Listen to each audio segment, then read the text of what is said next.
Welcome back to What Happens Next, the podcast that examines some of the biggest challenges facing our world and asks the experts what will happen if we don't change and what can we do to create a better future. I'm Dr Susan Carland. Keep listening to find out what happens next.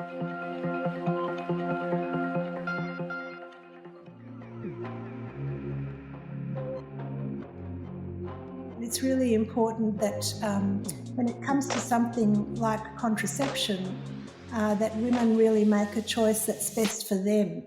I think it's really important that women's reproductive health and men's reproductive health is talked about freely in the media. So we are beginning to recognise reproductive health care as a corollary of women's equality, central to women's equality. But we haven't dismantled all healthcare barriers. Before we begin, I'd like to mention that although we use the word women throughout the series, these matters are not restricted to cisgendered women alone. All people assigned female at birth are affected by these issues and often face even greater challenges because of them. Last week on the podcast, the future of women's reproductive rights seemed a bit bleak, not to mention the history and current state of those rights. But I promise it's not all bad news. Today, we'll talk to the healthcare providers and advocates working tirelessly to educate people about their health options, ensure that we don't lose ground in the global fight for reproductive justice, and dismantle the systems that have left women's healthcare on the back burner. Keep listening to find out what happens next.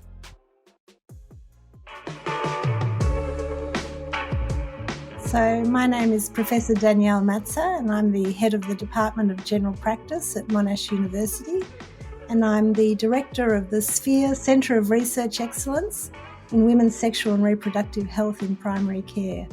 And most importantly, I'm a general practitioner and I'm involved in the delivery of clinical care. Danielle, welcome to the podcast. It's great to be here. Can you tell me, do you think women's healthcare is behind men's healthcare? Are they at the same point? Where are we? I don't really like to compare, to be honest, because I think it's a lot of different issues that goes on in women's healthcare. There's really so much work to do. So women's healthcare in Australia is not ideal. The areas that I'm focused on are around sexual and reproductive health, where we know that healthcare services are not currently being delivered according to best practice, and that's the work that I'm involved in trying to address. When you say that women's healthcare isn't always being delivered in a way that's best practice, what do you mean?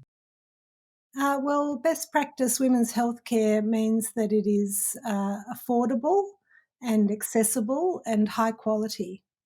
So particularly if I take the example of availability of contraception, for example, we know that about only 11% of women of reproductive age in Australia are currently using intrauterine devices and implants.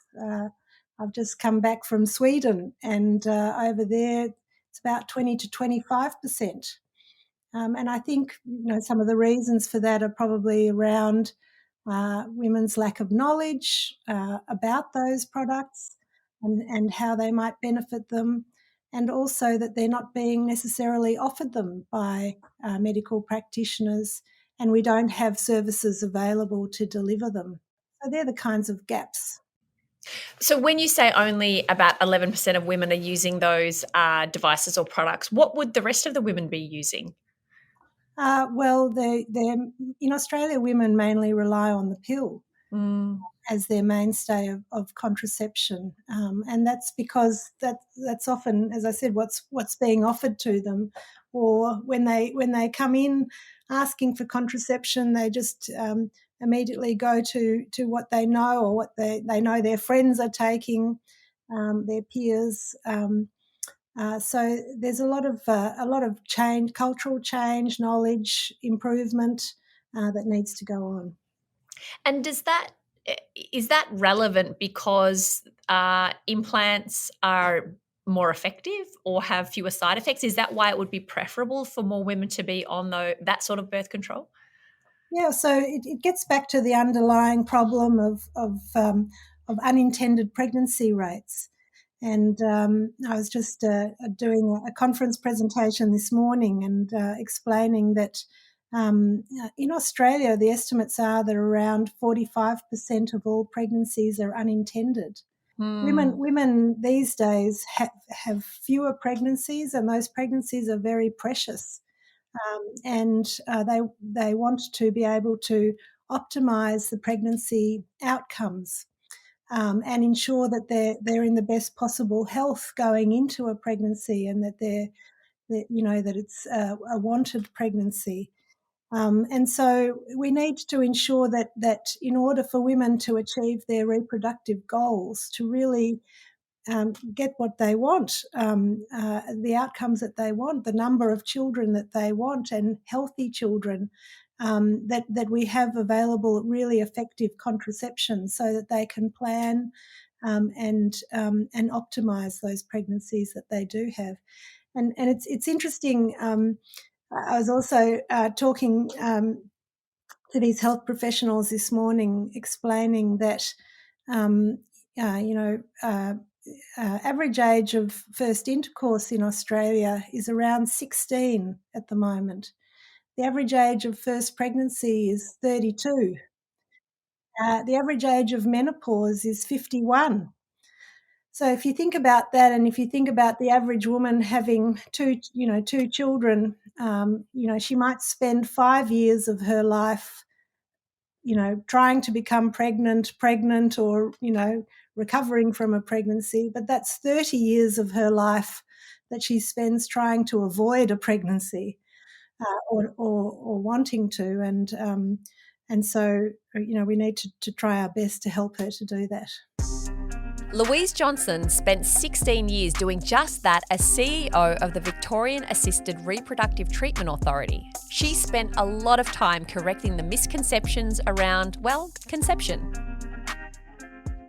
Louise, thank you so much for joining us today. Thank you. I'm delighted. Louise, I want to start by asking you, what are the biggest factors that affect a woman's ability to conceive? Age is the most important factor that affects a woman's fertility. It's not only the age of the woman, it's the age of her partner and also lifestyle. And it's the obvious things that everybody talks about in the media. It's not smoking, it's being a healthy weight, and that's not easy for everybody. But even losing 5 kilograms can make a difference in relation to conceiving. There are so many misconceptions or misunderstandings about the relationship between age and fertility for women. Even now, I speak to female friends who are in their 30s who still seem quite surprised to hear just how much a woman's fertility declines as she gets older. Why do we still not really seem to know about this? I think we'd like it to be different, and I think much as we'd like to have it all at any age, our biology hasn't changed. Our fertility still declines starts to decline in our early 30s and accelerates more rapidly in the late 30s. And we read about celebrities that are having babies in their 40s, and often they've used donor eggs and not their own eggs to try and conceive. So reading about women who've been able to have babies at a later life, I think creates unrealistic expectations of what's possible. And we go through menopause. At the age that women go through menopause hasn't changed, over the last few decades. So much as we'd like our biology to be different, it really hasn't changed. What is purely from a biological point of view, what is the ideal age for a woman to conceive? It's much, much easier to conceive in your 20s and in your early 30s compared to later on. But unfortunately, for many women, they don't partner until later. They may be with a partner who's hesitant to have children, and the decision to have children gets delayed. And so sometimes women find themselves between a rock and a hard place in relation to having babies. And there's not only partnership issues that are a huge factor, but there's also financial factors as well. For many women in their early 30s, they're still paying off HECS debt through doing tertiary study, and there's a number of other factors. And we've recently had a lot of coverage in the media about the cost of living. I think it's a really tough decision for men and women to decide when to try for a baby. We seem to be in this really difficult tension between the demands of biology and social demands. They seem to be crashing into each other at the moment. Absolutely, and I think there's been a number of companies that have subsidised the cost of egg freezing, but egg freezing for women is really only something that people with a really high income can afford, and it's no guarantee. It certainly incurs the costs of IVF treatment and all the risks and all the lottery that goes with that. So that's a very difficult option for women as well. And there's very few women that really have access to the sort of money that's required to freeze eggs. So it's really only an option for the well-off, and there's no guarantee of success. And you've got the expense of and the roller coaster that goes along with IVF treatment down the track. So it's quite a challenging issue for many women that do want to have children, and some women don't, and all those choices are, great. There's lots of things you can do with your life. It's vital to improve access to contraceptives for those individuals who don't want children or who may not be ready for them quite yet. That's where pharmacist Dr Safira Husseini and team step in. They're working on removing barriers to emergency contraception methods, and they're doing that by, and you'll never believe this, actually listening to the people who need them. Hi, my name is Safira Husseini and I'm a pharmacist. My main area of research is women's health and sexual and reproductive health, which I'm very passionate about, and my main role has been to advocate for enhanced access to emergency contraception. Safira, can people just walk into the pharmacy and access emergency contraception? So initially, when one of them came on the market in 2004, you could get that over the counter without a prescription, and prior to that you had to get a prescription for it. But since then, with the introduction of the newer product as well, you can get that also over the counter. So both of them over the counter without a script. You have to request it from the pharmacist, which also means having a conversation with them about your need for emergency contraception. A lot of pharmacies might hand you a checklist to complete, but that practice is quite outdated, and we've been advocating to phase that out. What sort of questions would be on the checklist that you feel is or are outdated? Yeah, sure. So I just want to preface this by saying that the checklist was introduced to, I guess, protect both parties in a way, because just in case the woman did fall pregnant later on, everything was documented. The types of questions are around where she's at in her menstrual cycle, how long the cycle is, what the date of unprotected sexual intercourse was, what medications she might be taking, and what medical conditions she has, because these can influence the choice of the product that you recommend. So why is it that pharmacists started to feel that maybe these questions were no longer appropriate to be asked? I'm not sure that pharmacists felt that the questions weren't appropriate to ask. It was women who told us in our research that those questions are not exactly the right time to be asking them, and they're too personal, and they come across as the pharmacist gatekeeping, women's access to these products that they absolutely need. And also, the data so far has shown us that emergency contraception is a very, very safe medication to take. There's really no contraindications to taking it.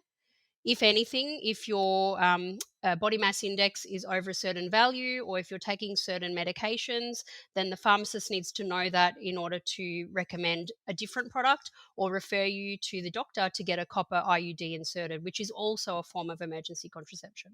Do pharmacists ever feel that they could be put in positions that they feel uncomfortable with?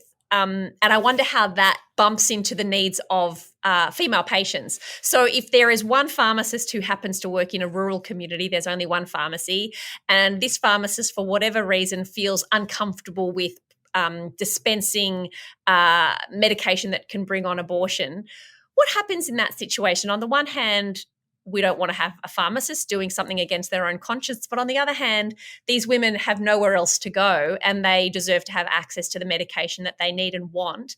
Can that happen? And if it does, what happens in that situation?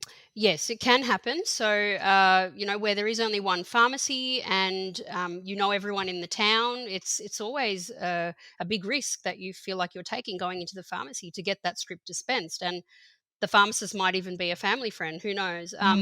But it's definitely a balancing act that pharmacists do face, and it's an ethical dilemma. On one hand, they do have the right to conscientious objection, and on the other hand, the professional guidelines or the clinical guidelines around emergency contraception in particular, and around the supply of medical abortion do say that you need to facilitate access. So if you are not able to dispense the medication, and there's no other pharmacist who's working in the pharmacy who'd be willing to, you have to facilitate supply. So that means you have to be able to refer the person to another pharmacy who might dispense it. But in a rural or regional area, that might be 50 kilometres away.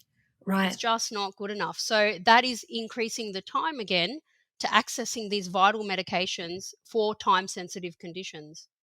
And what about emerging medications? That's a question for pharmacologist Dr. Sab Ventura.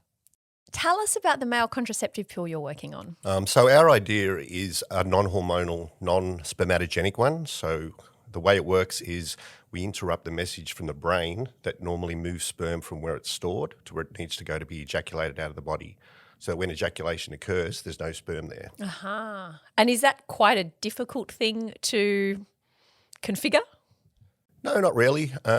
It was just something we thought of during an experiment, and we did a particular experiment in an isolated tissue, and we thought, that might be useful for male contraception, and that was about 30 years ago, though. Oh, wow. So 30 years on, where are you now in the development of this contraceptive pill? So we know the proteins that we need to block to do what we want to do, but we need a chemical to block one of those proteins, which we don't have yet. So we're in a drug discovery phase at the moment. Okay. And if men do end up taking this pill or tablet or whatever it is, how often would they need to have it? Well, we're not really at that stage yet. There's a couple of options. I think that taking a daily pill, much like women do, is probably the easiest way for men to remember to do it. It could be an option to just take it prior to sex and have it only then. But yeah, we're not at that stage yet. Although there are clinical trials underway for other male contraceptives, including a gel that Sab says is promising, he also believes the chances of getting anything to market soon are low because pharmaceutical companies aren't in a rush to change the status quo. Is there a way for the average person at home to try to do anything to change the attitudes of pharmaceutical companies, or at least make pharmaceutical companies aware that they would like access to these sort of things? Yeah, see, I don't know how they do it, but they just have to make the pharmaceutical companies and the government bodies aware that there's a demand for it. They have to say, we really want one. So send an email to mrpfizer@gmail.com. Yeah, that's right. And get a few million of your friends to do it as well. Right. Okay. So if there is a sense that there is enough groundswell of community support, the money might follow. Yeah. If the pharmaceutical companies think, hang on, people are going to use this, we're going to make a lot of money out of this, so let's do it. I think at the moment they feel like if we made a male contraceptive, all we're going to do is just eat into our female contraceptive market. So we're not going to make extra money. We're just going to move it from one place to the other. Right. So you really would need quite a significant community push for something like this to happen. Yeah. Or you need someone with a lot of money to fund this sort of thing. Yeah. Mr. Pfizer. Well, there's philanthropic organisations. There's one in particular in the US called the Male Contraceptive Initiative, and they sort of collect money from donations from people. And apparently there's a lot of quite rich people who are interested in developing a male contraceptive, particularly young people who have become rich through the tech boom and things like that, and they've suddenly got billions of dollars, and they're very keen to develop a male contraceptive, probably because they've seen people or seen their generation, go through pregnancies and have children, and would have liked to have had some sort of male contraceptive to have stopped that happening. While we wait for those Silicon Valley investments to pay off, there are a few things we can do in the meantime to defend reproductive rights and health. Here's human rights law expert Dr. Tanya Penovich. When Roe versus Wade was overturned in the US, there were an outpouring of protests, even in places well outside of the US, like Australia. From a legal or human rights perspective, do those protests outside of the US help? Do they achieve anything? Or is it just an understandable outpouring of emotion that needed somewhere to channel itself? I think those protests are certainly not futile. So first and foremost, they're a mark of solidarity with people in the US who have lost a constitutional right of 5 decades standing. And that's significant. Those shows of solidarity are significant. But what that kind of protest can also show is our commitment to reproductive rights, our understanding of reproductive rights as central to women's equality and autonomy. And it also illuminates deficiencies in our system. So, our system, we've been on a trajectory of decriminalisation in the past 20 years, but our system is not perfect. We've got a patchwork of laws. Western Australia has a lot of work to do in order to bring its legislation into line with the rest of the country. And quite apart from the law, we have a lot of residual barriers to access, particularly for marginalised communities, people who experience intersectional discrimination. So there are women in Australia now who still cannot receive the health care that they choose and need. And so these protests draw attention to all of those things. So they're definitely valuable. Although the headlines seem to be blaring bad news these days, progress is being made around the world, and happily here in Australia too. Period poverty is the inability to access sanitary products, which is more widespread than we may think, and it impacts on school attendance, employment and health more generally, and it's been really recognised increasingly in recent years. So a number of Australian states have introduced free sanitary products in state schools. So Victoria, I'm pleased to say, was the front runner in 2020, followed by New South Wales, South Australia, and most recently Queensland. And hot off the press, Scotland has just enacted legislation requiring the provision of free sanitary products in public-facing facilities such as libraries and community centres. And also governments local government can take the initiative too. So the City of Melbourne has a pilot program providing free sanitary products in libraries, community centres and other facilities. We seem to be talking so much more openly about menstrual health and access to menstrual products than certainly when I was younger, and probably when you were younger as well. But there's still, I feel, a long way to go. I read an article recently about how difficult it is for female scientists to go to Antarctica because of access to menstrual products, that the way the treks are designed, when they can stop, when they can use the bathroom, having to bring things with them, made it almost impossible for female scientists to go on these trips, and no one was talking about it. Beyond Antarctica, where else do you think, where are the other frontiers that we need to address in reproductive health for women? Well, we have an androcentric legal system, we have an androcentric medical system, and these all impact on our ability to discuss and deal with issues such as menstruation. So we have a long way to go, but we're starting to talk about it, and I think that's a wonderful thing. When you think across your career and the areas you've worked in, do you generally feel hopeful about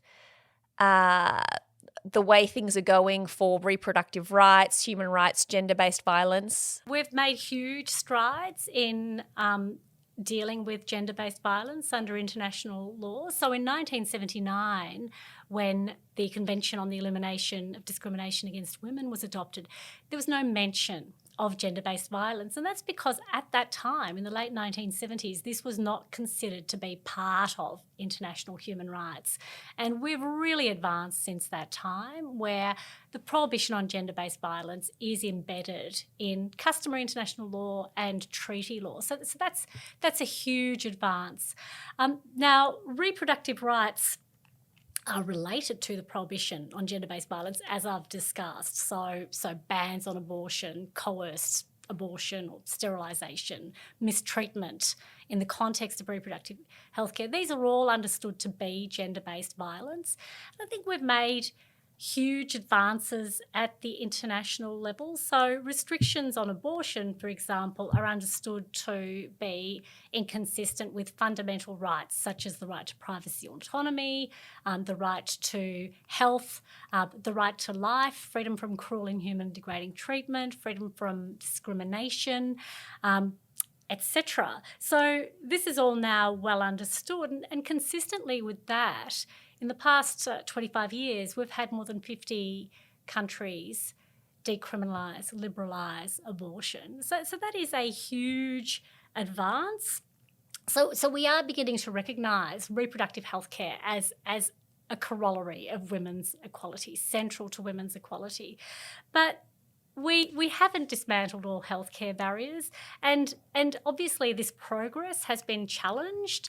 It's been challenged by the religious right at the international level, and now this religious right has very much embedded itself within Republican administrations in the US. So if indeed we invested the time and the money in securing evidence-based healthcare for women and girls and other pregnancy-capable people, we would have solved problems of access. But unfortunately, we've got a long way to go, and there's a backlash that really needs to be met with constant vigilance and commitment to advancing rights. Reproductive rights are human rights, and it's incumbent upon all of us, pregnancy capable or otherwise, to protect and advance human rights. This concludes our series on reproductive health. Thank you to all our guests on these episodes: Dr. Tanya Penovich, Dr. Paula Michaels, Dr. Sab Ventura, Dr. Safira Husseini, Louise Johnson, and Dr. Danielle Matza. For more information about their work, visit our show notes. This is the final episode of our season. We'll be back in a few short months with a new series investigating new challenges and how each of us can make a difference.